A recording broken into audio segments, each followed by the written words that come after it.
ilmaadeeradooda lagu dulmaadayo oo haddana qolad soo kala furanayo oranayaan hebel iyo hebel iyo hebel iyo hebel gabdha ma maagin oo hadda haddii reerahani kala ruqansadaan candhadiina baa laga sheekeynayaa maraali baad ka tihiin ilaan gabdhahani la maagayo ba reer bay ka dhasheen oo biri waa la difaacanayaayo wiilal baa usoo istaagaya biri markii lidin maago maxaad odhanaysaan cadaadkiina baan oga hoosa qolol intaad kala furtaan baad ooyeysaan maanta intii maanta taagan tahay warragiina qaldan oo hablaha maagaya qabsada baa idin leeyahay hablaha kala maagaya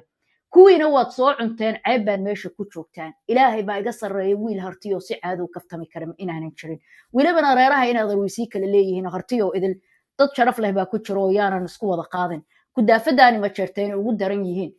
reeri gabdhihiina waad soo maagteen oo waad soo cunteen oo waxaad doonayseen baad ku samayseen maantana waxaad doonaysaan hablo kale oo sharaf leh oo reerkooda dhex fadhiya inaad maagtaan oo waxaad rabtaan aad ka sheegtaan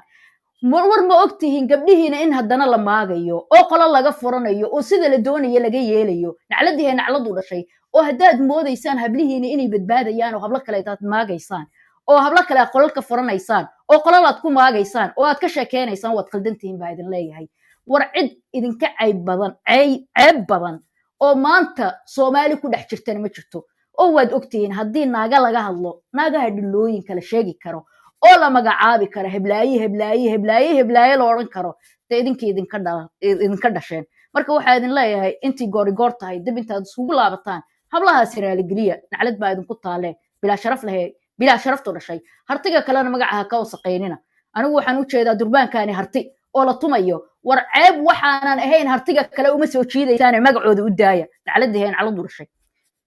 yaa ku socday ilmaadeeraya